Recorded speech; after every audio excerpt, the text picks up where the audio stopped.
Los poderosos votan todos los días, también el día de las elecciones. Los débiles, solo el día de las elecciones. Los poderosos, cuando salen los resultados, siempre tienen varias opciones.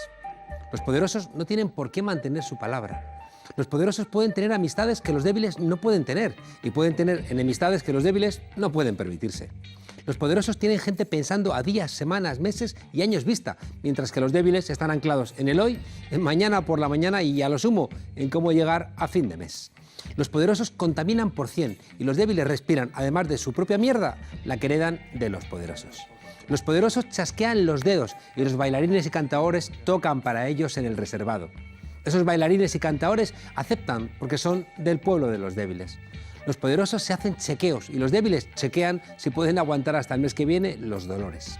Los poderosos tienen varios partidos en nómina que les hacen más fuertes porque así no pierden votos y los débiles tienen varios partidos que les hacen más débiles porque fragmentan el voto. Los poderosos se compran los partidos de los débiles y se compran los medios de comunicación que lavan la cara a los partidos de los débiles comprados por los poderosos. El PSOE era un partido de los débiles que terminó en manos de los poderosos. Por azares de la vida, regresó a coquetear con los débiles, pero en cuanto se le pasó la calentura, volvió a la afiliación con los poderosos. Las olas en el mar las hace el viento y la orientación del Partido Socialista la hace la calle o la necesidad electoral. Aunque la necesidad electoral es menos necesidad si no tiene calle empujando. Si el miedo no cambia de bando, no hay cesiones. Se llama correlación de fuerzas. En la correlación de fuerzas, los poderosos tienen más fuerza. El PSOE ha ganado las elecciones y tiene varias opciones para gobernar. Sobre todo, quiere gobernar. Por eso quiere hacer guiños a Unidas Podemos para que parezca que gobierna para los débiles y no se le manifiesten. Pero va a hacer guiños a los poderosos para que sepan que no va a meterles el dedo en el ojo ni la mano en la cartera. Las probabilidades de que engañe a Unidas Podemos es muy alta. Las probabilidades de que engañe a Unidas Podemos es muy alta, porque ya lo ha hecho antes. Si no convence a Unidas Podemos de que va a gobernar para las mayorías, Unidas Podemos, que es un partido de los débiles y que tiene sentido solamente si trabaja para los débiles, no debe tener miedo a nada, ni siquiera a que se repitan las elecciones, porque nada debilita más a los débiles que los abrazos de oso que le dan los poderosos para robarles la fuerza. Y ya va siendo hora que la correlación de fuerzas no sea otra vez fuerza para los poderosos y debilidad para los débiles. Colaboración toda.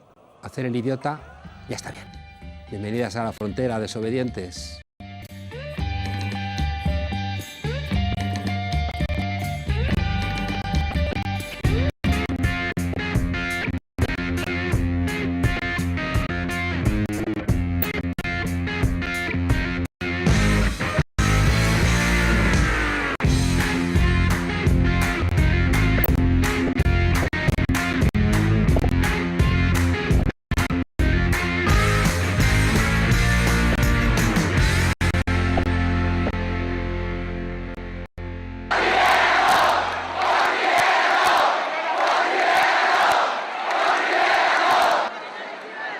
Yo creo que ha quedado bastante claro, ¿no?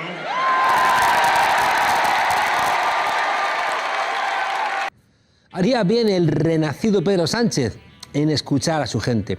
Igual que hicieron bien el PSOE y Unidas Podemos en entender que el enemigo no estaba entre sus filas, sino que era la derecha de Colón. Ese hacha de guerra enterrada ha sido una señal de honestidad y de inteligencia que permitió, por un lado, que el PSOE recibiera muchos votos prestados de ese campo de la izquierda, pero también ha servido a Unidas Podemos para darle ese halo de partido de Estado que ya había adelantado Pablo Iglesias en los debates televisivos y que necesitaba para salir de esa imagen de radicalidad y también para sobreponerse a sus muchos terremotos internos y, sobre todo, a las muchas cloacas del Estado. Si las dos grandes fuerzas de la izquierda se hubieran enzarzado en una pelea a cuchillo, solamente hubieran beneficiado a la derecha. La gente quería salir a votar, ahí está esa enorme participación, y la discusión entre la izquierda no se hubiera entendido. La gente quería un acuerdo entre Sánchez e Iglesias, y ahora hay que ver si Sánchez ha entendido. Iglesias ya ha lanzado su oferta. España ha cambiado, ahora se trata de entenderlo. El PSOE del ciclo neoliberal ha ganado las elecciones cuando la emergencia nacional ha hecho que la izquierda le preste votos que no son suyos, votos que seguramente no son de nadie, sino de la calle. Recordemos que el PSOE de Zapatero ganó en 2004 contra todo pronóstico. ¿Por qué? Porque ese pueblo que estaba en la calle peleando contra la guerra le regaló 500.000 votos y ese mismo pueblo le gritó en la calle: no nos falles. Terminó fallando. Aunque aquella noche reconoció Zapatero que Iui le había prestado una parte de su victoria. Aquella decepción de la gente con el PSOE desencadenó el 15M. Ese PSOE sigue siendo el mismo y su alma liberal está ahí, esperando. ¿Serán las bases socialistas lo suficientemente fuertes como para cambiarlo?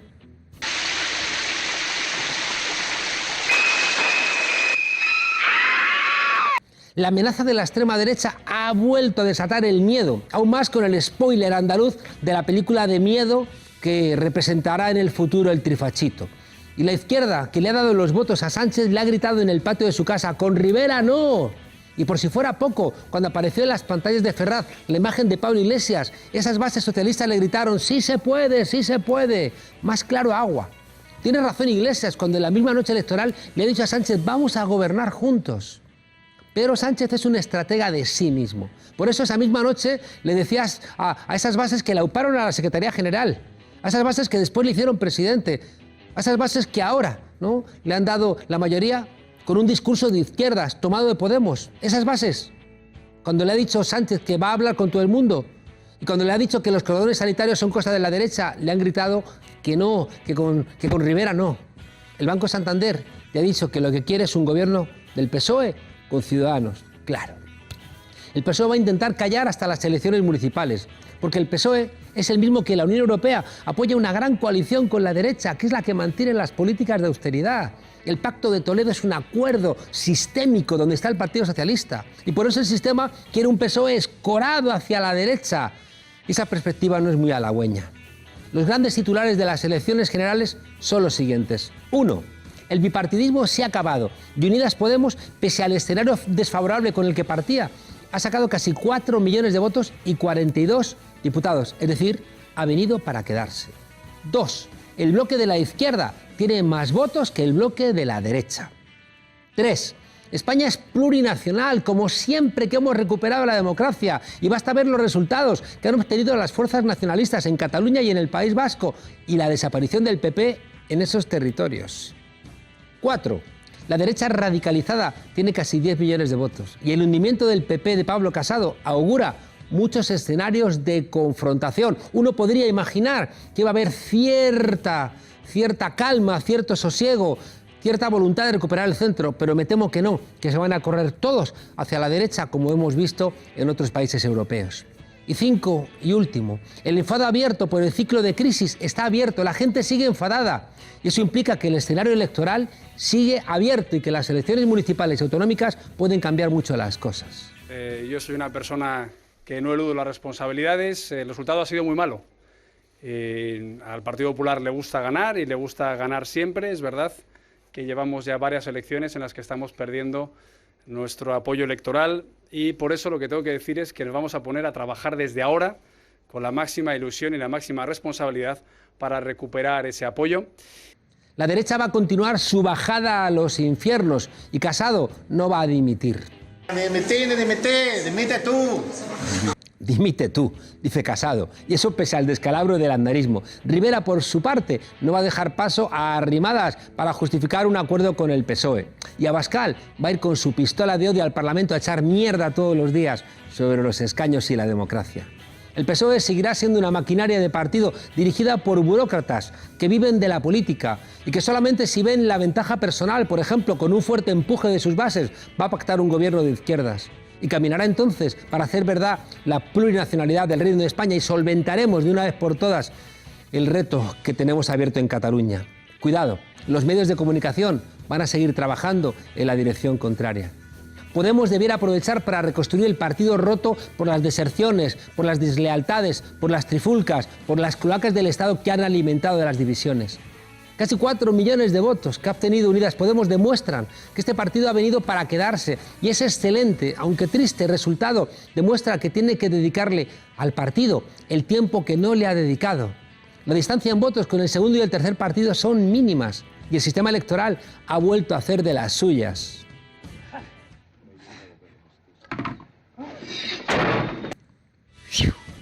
Unidas Podemos está en la España más dinámica, está en aquellas partes del Estado más jóvenes, más formadas, con más ritmo.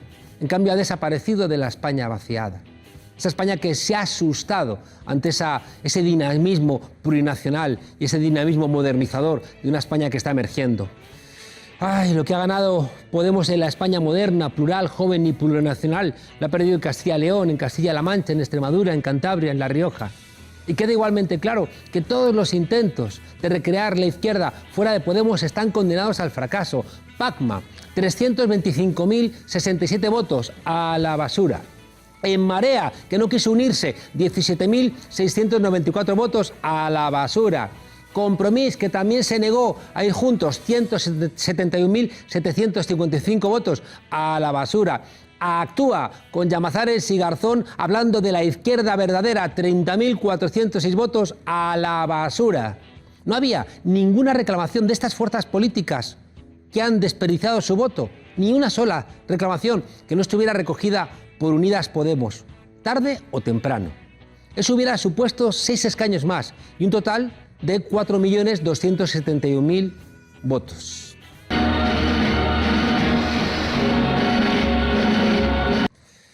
Toca negociar y el primer escenario lo vamos a ver en la conformación de la mesa del Congreso de los Diputados. Si el PSOE empieza ahí un juego de tahúres, será señal de que vamos hacia una gran coalición del PSOE con Ciudadanos, de facto o de jure. Digan lo que digan entonces las bases socialistas, que ya estarán amortizadas. Será señal de que el PSOE vuelve a escuchar a las élites y que, como con el violín, coge el gobierno con la izquierda, pero lo toca con la derecha. La otra posibilidad, que es la que han pedido los votantes de la izquierda, es un acuerdo de gobierno del PSOE con Unidas Podemos y también con otros partidos. La brutalidad con la que se ha expresado la derecha y el comportamiento que está expresando de animal herido invita a que el PSOE no se equivoque y consolide un gobierno sumando sus 123 escaños con los 42 de Unidas Podemos. 165 escaños para todas las políticas pendientes en nuestro país y que la sociedad lleva mucho tiempo reclamando.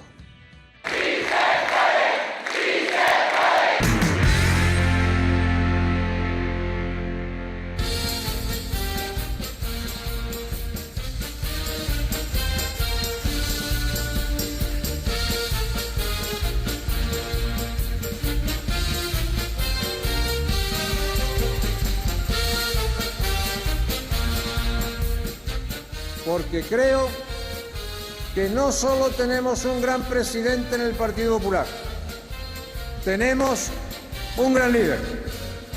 Y un líder, como aquí se ha dicho con acierto y se dijo en otro tiempo, sin tutelas ni tutías. Un líder como un castillo.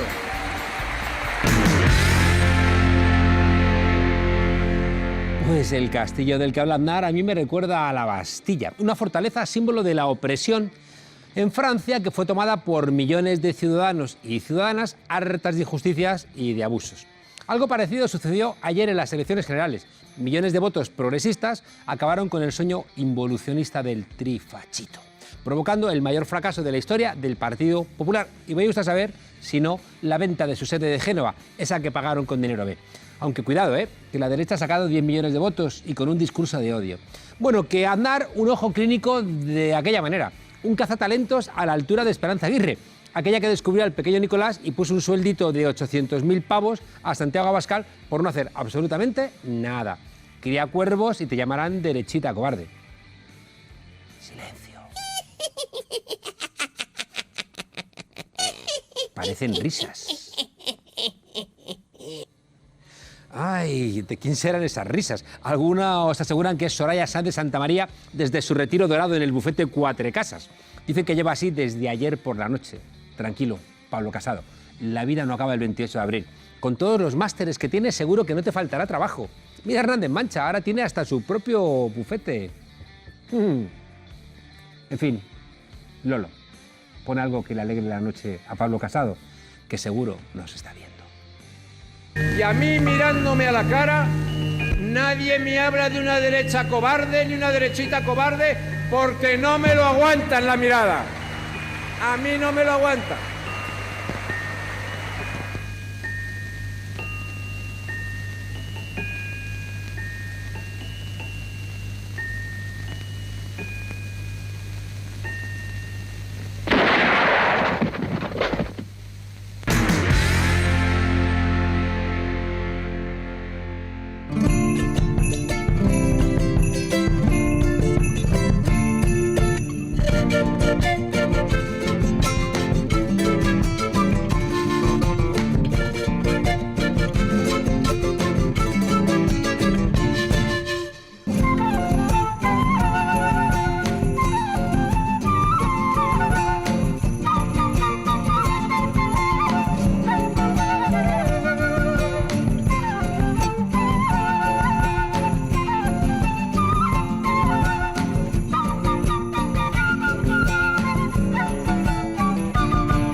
Estar vivo y no hacer ninguna locura es la forma de ayudar a este país a reencontrarse con la democracia. Esta frase forma parte de la primera entrevista concedida por Lula da Silva desde la cárcel. Una entrevista en la que hizo un repaso de su situación personal y el peligro que representa para Brasil estar gobernado por, como él dice, una pandilla de locos. Y para conocer más detalles tenemos al otro lado de la línea telefónica a nuestro corresponsal en América Latina. Buenas tardes, noches, Pedro Videgger. ¿Qué tal? Un gusto conversar contigo, Juan Carlos. Pedro, cuéntanos, en tu opinión, ¿qué ha sido lo más importante de esa entrevista con Lula da Silva?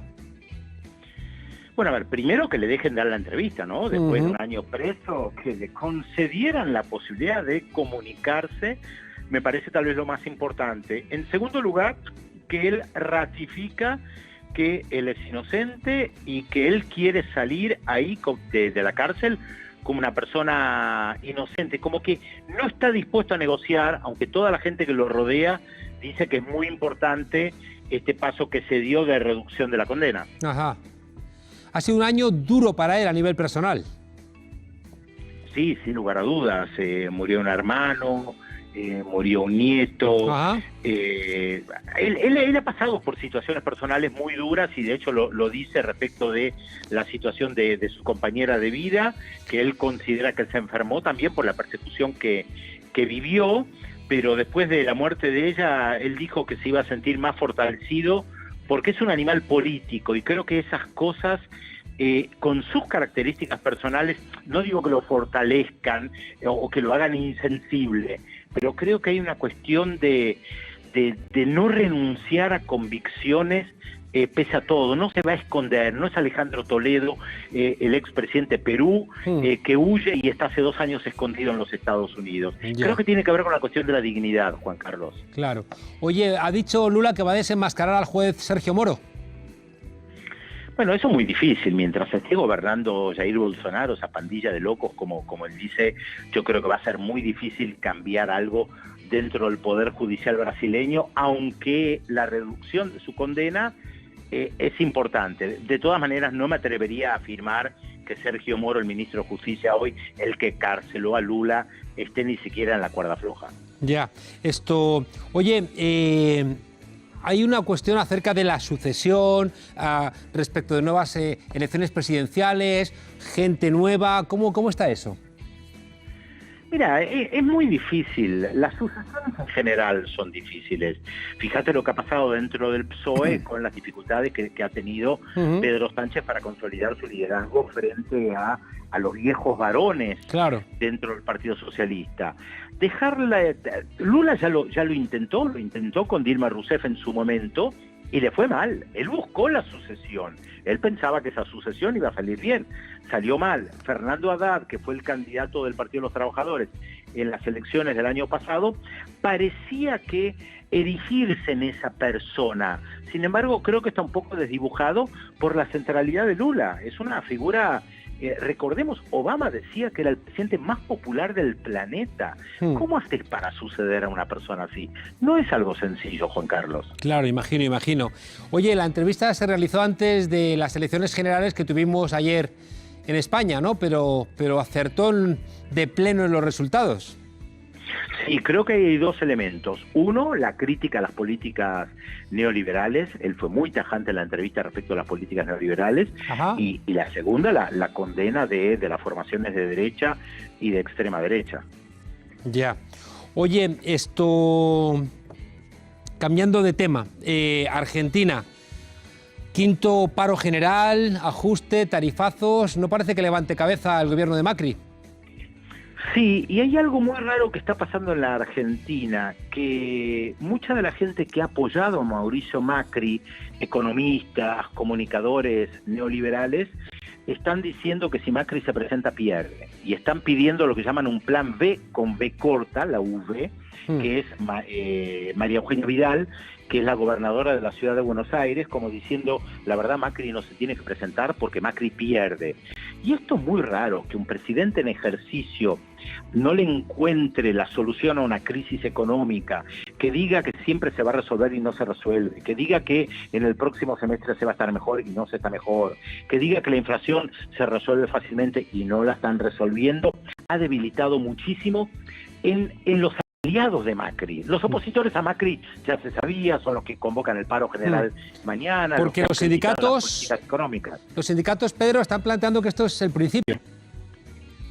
Bueno, sí, es que las medidas económicas que se están tomando son realmente muy duras.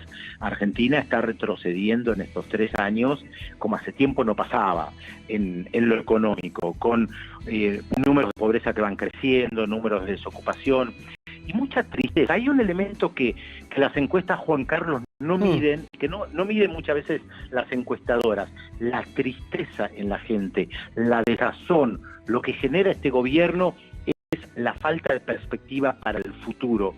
Y eso es una cuestión que las encuestadoras no miden, pero que me parece esencial porque hace a la vida humana, la alegría, esa que vos reflejaste en un tuit de un perro jugando con un caballo, eso es alegría, y la gente hoy está triste.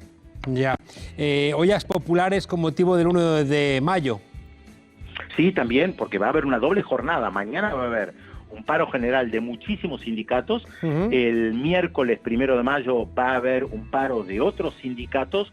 Y hoy el gobierno ha tomado una medida respecto de la fluctuación de la moneda, esto es del dólar y el peso, que muestra que están absolutamente desconcertados porque cambian de política de un día para el otro. Y esto genera también mayor incertidumbre.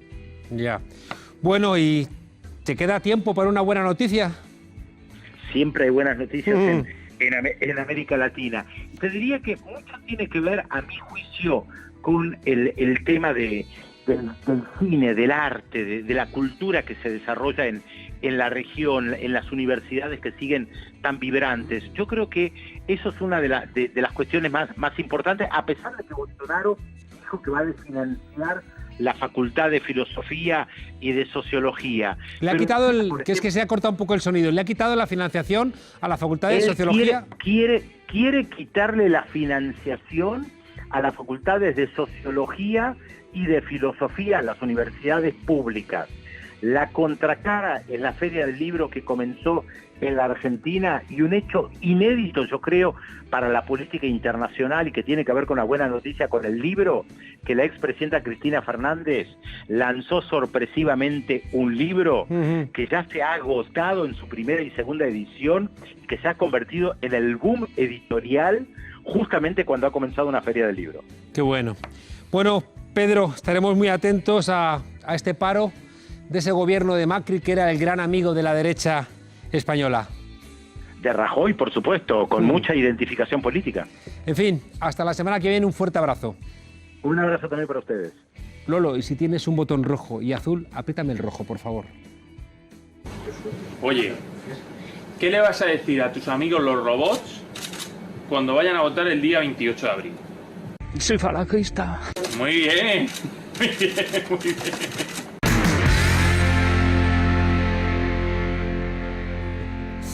Ay, estos robots. Alea jacta est es una locución latina que significa la suerte está echada, una expresión atribuida por Suetonio a Julio César en el momento de cruzar el Rubicón, es decir, una manera de decir que ya no había vuelta atrás.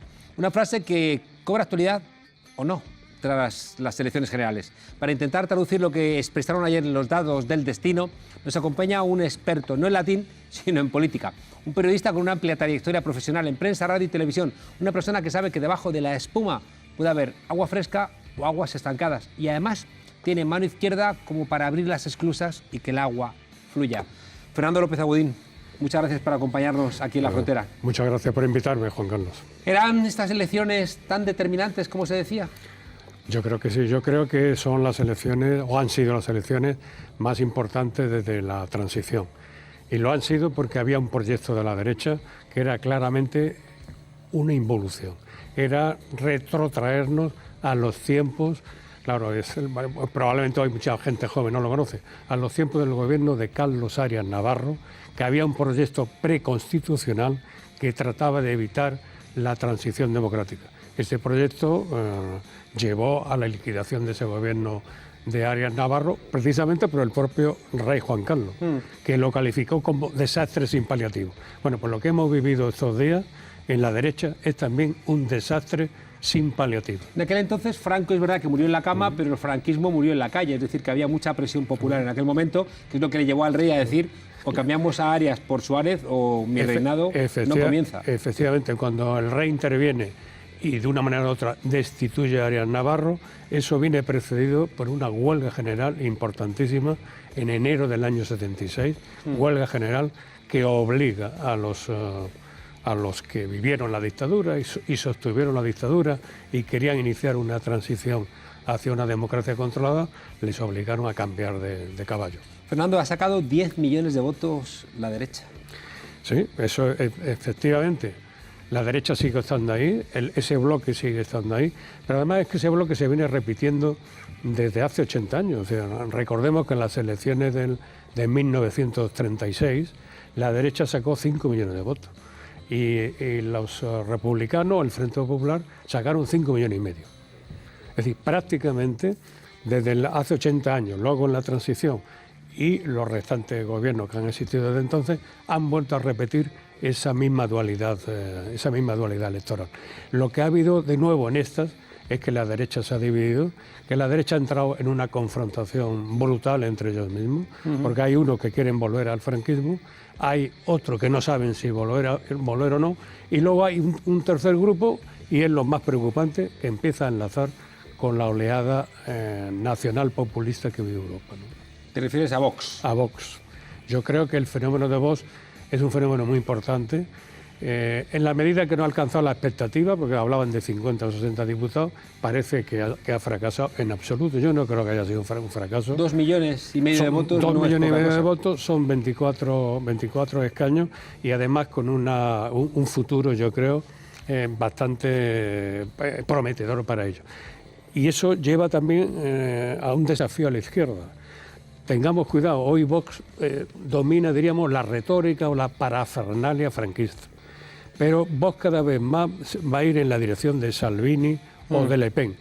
Vox cada vez más va a intentar meterse en los barrios trabajadores y va a intentar meterse en ese desempleo masivo, en esa desilusión y decepción y desaliento que hay en capas populares. Si la izquierda, aprovechando que ahora está en el gobierno, no plantea una batalla, no inicia una política social y económica que favorezca a los desfavorecidos, Vox va a crecer y Vox se va a convertir en uno de los exponentes del cabreo, del descontento y de la irritación. Sin embargo, a diferencia de otras fuerzas políticas como la que dirige Le Pen en Francia, la gente de Vox son monárquicos, son conservadores tradicionalistas, no entienden la pluralidad de España y por tanto se enajenan, ¿no? Una parte importante del voto de España y luego son neoliberales. Efectivamente, la realidad plurinacional de España establece un factor que diferencia a Vox de Le Pen o de Salvini. Su carácter conservador, bueno, arranca de que era un grupo que estaba en el PP. Y su carácter monárquico viene también de lo mismo. Pero yo creo que esas características van a empezar a cambiar, porque yo creo que va a haber un filón electoral adoptando posturas demagógicas de carácter populista.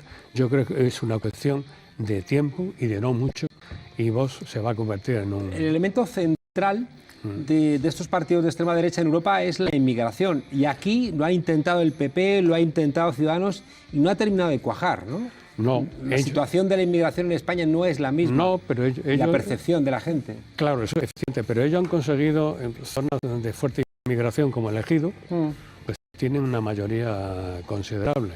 En la zona de Murcia, en Cataluña, empieza a haber, en Madrid también, empieza a haber un componente racista y anti-inmigración que efectivamente tropieza con la cultura del pueblo español, que es una cultura integradora, abierta y que hoy por hoy no se ve afectada por el racismo.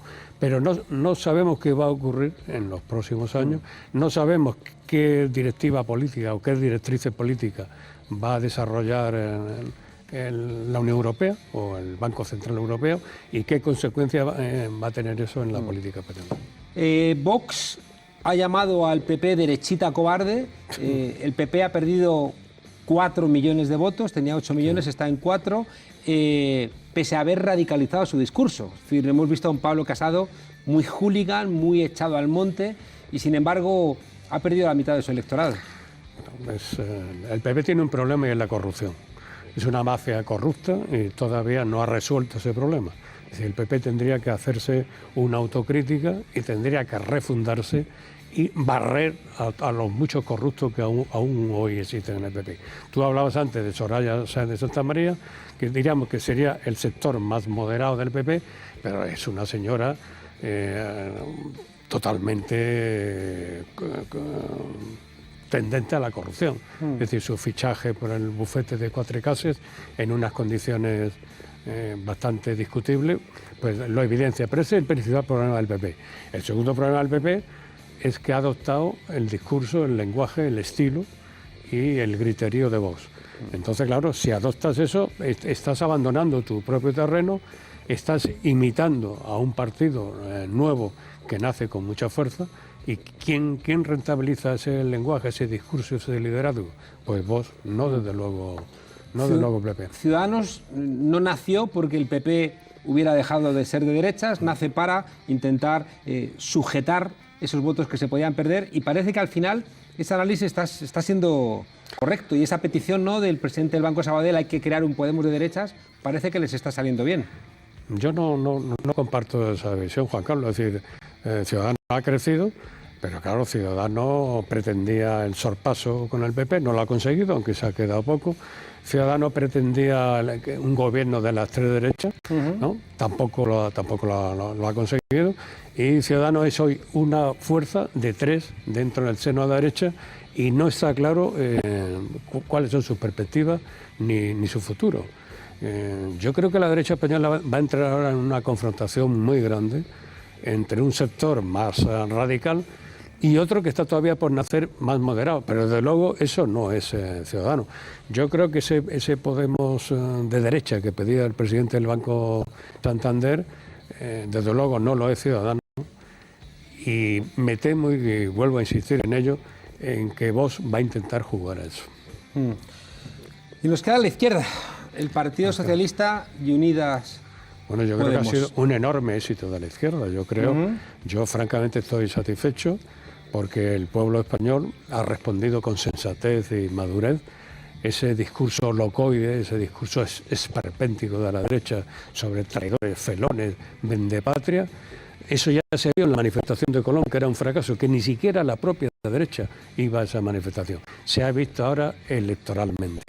Diríamos que los traidores, los felones, los que venden a España, son los que han ganado, son los que hemos ganado. Son los que hemos ganado. Y es que son 7 millones de votos del Partido Socialista y 4 millones de Podemos, en unas condiciones muy difíciles para Podemos.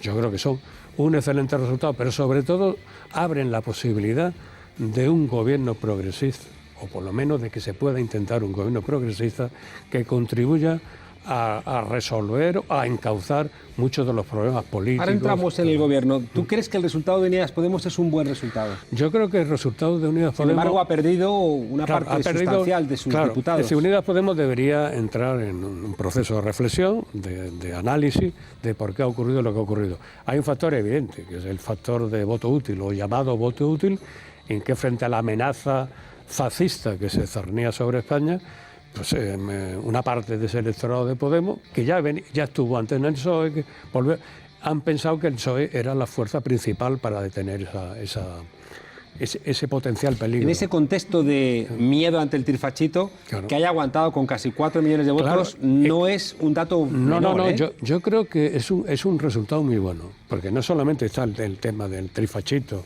y está el tema del llamado voto útil. Es que Podemos tiene un problema que yo no acabo nunca de entender porque no lo aborda. Es decir, no es un partido, no constituye una organización, no tiene una dirección colectiva, no tiene los elementos para hacer política. El PSOE los tiene. El PSOE los tiene, y eso en una situación como esta le da al PSOE una agilidad, le da unos cuadros y le da unos recursos que Podemos, que es un partido muy joven, no tiene. No sé por qué, yo francamente no lo acabo de entender, porque ya son 5 años.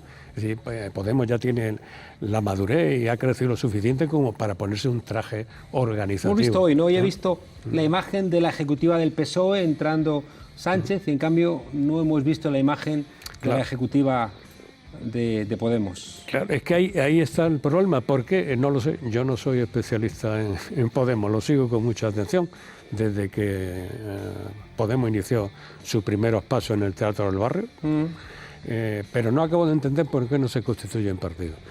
Y luego también, claro, Podemos ha tenido un problema muy grave, es decir, Podemos ha sido víctima de un acoso externo, ¿no?, brutal. Y ese acoso externo ha coincidido también con un acoso interno. Y ese acoso interno se ha traducido en escisiones, en separaciones, y eso ha dañado la imagen de Podemos, porque esa imagen de algo nuevo, de un partido distinto, de repente se rompe porque vuelve a reproducir lo que han sido las pautas tradicionales del bipartidismo, de los partidos más clásicos, ¿no? ¿Hay alguna relación entre ese acoso de cloacas, de medios de comunicación y esas divisiones internas? Eso sería hacer un juicio de intenciones. Lo que es evidente es que coincide. Es decir, que hay una coincidencia, que hay una casualidad entre el acoso externo y este acoso interno. Quizá podría decirse que de no existir, ¿no?, esa cobertura mediática, quizá sería más difícil, ¿no?, que las deserciones tuvieran lugar. Eso está clarísimo. Lo que está clarísimo es que determinados grupos de comunicación muy vinculados a bancos y a multinacionales han jugado un papel en los problemas de Podemos. Yo creo que sería absurdo negarlo.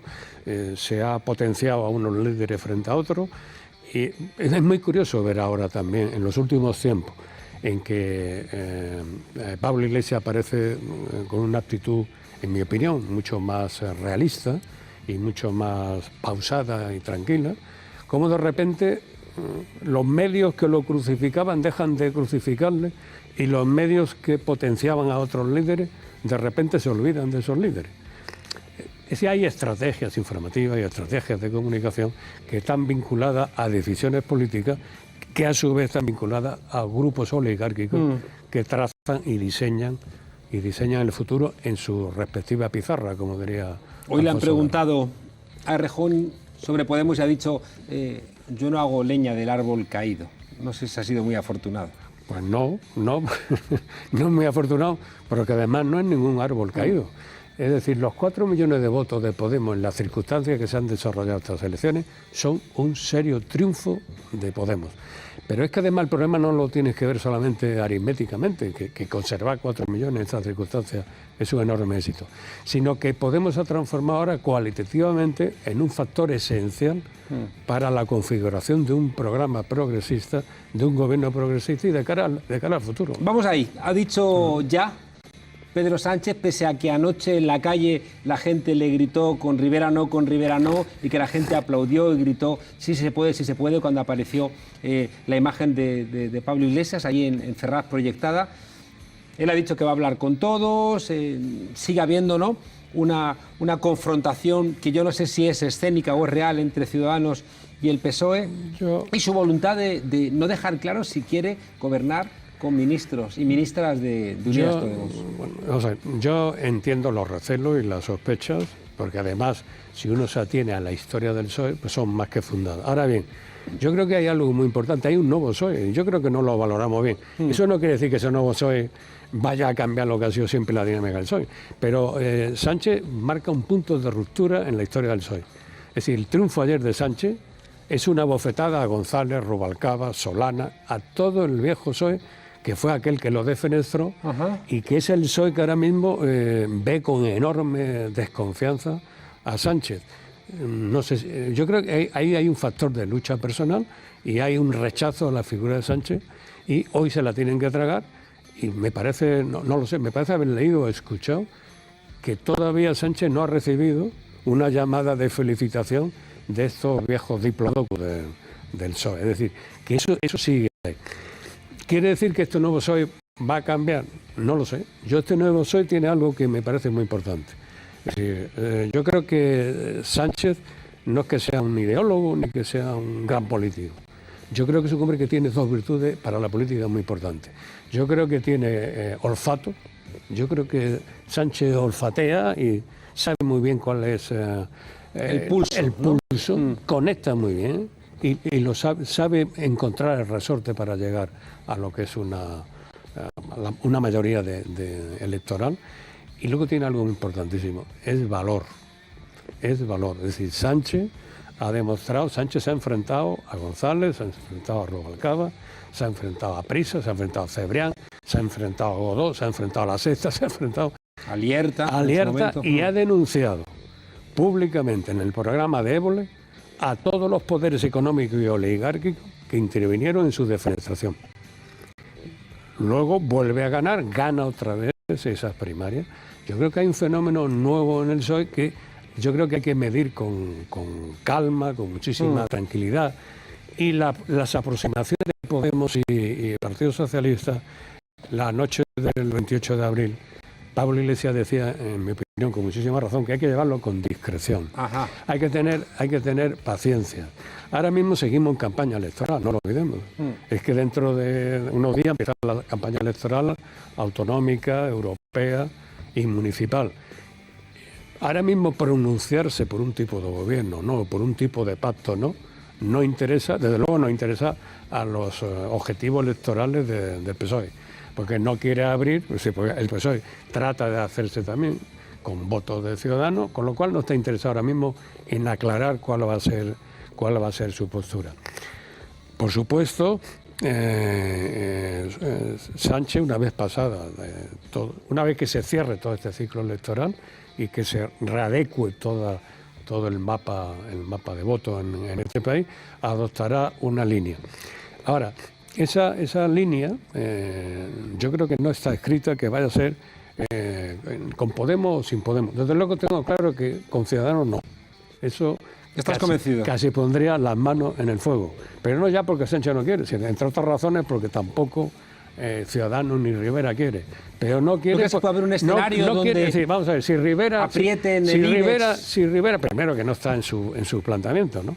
Si Rivera acercara, tendiera una mano a Sánchez, tiene a Vox, que inmediatamente empezaría una campaña, lo denunciaría como lo que él llama la derecha veleta, que se va. No es fácil, ese problema no es fácil. El problema que tiene Sánchez para llegar a acuerdos con Podemos, otra vez más, son los medios de comunicación y son los grandes poderes oligárquicos. Es muy curioso que si hoy uno coge todos los periódicos, todos, me refiero de papel, y también algunos o bastantes digitales, todos, sin excepción, por activa, por pasiva, de una manera directa e indirecta, defienden el gobierno de coalición, soy ciudadano. Es asombroso la unanimidad editorial. 30 segundos, que nos vamos. El resultado de los partidos nacionalistas ha sido muy espectacular. Claro, es como... ¿Hay perspectivas de solución del reto catalán? Yo creo que si se consigue ese gobierno progresista, si Podemos y el PSOE llegan a un acuerdo, a mí más que ministro, lo que me interesa es un programa. Si PSOE y Podemos formulan un programa concreto, con objetivos concretos, y forman una sólida mayoría parlamentaria, yo creo que sí se puede intentar con mayores perspectivas un acercamiento. ¿No habría un abrazo del oso del PSOE a Unidas Podemos que lo dejara exangüe, debilitado, sin aliento? En política siempre hay ese peligro. Pero mira, yo prefiero, toda mi vida he luchado por la unidad de la izquierda, por la cooperación de la izquierda. Y ahora me siento enormemente satisfecho de ver por vez primera que las dos izquierdas por lo menos tratan de acercarse, por lo menos no se combaten y que con recelos mutuos inician un camino que ya veremos dónde va. Pero eso es muy positivo. No llegaremos a ningún lado. Unidad, unidad, y unidad. Unidad. López Agudín, muchísimas gracias por acompañarnos y por darnos luz en este escenario complicado y por recordarnos que hace falta paciencia y un poquito de tiempo. Muchas gracias por acompañarnos en la frontera. Muchas gracias, Juan Carlos. Desobedientes, mañana 1 de mayo, Día de las Trabajadoras y de los Trabajadores. Disfrutadlo, porque si fuera por algunos, desaparecerían trabajadores y trabajadoras y solamente habría esclavos. Así que, es el día 1 y no es mañana día 1, pues sí que estamos buenos. Pues entonces pasa mañana y entonces hasta mañana, desobedientes. ¡Ay, las elecciones!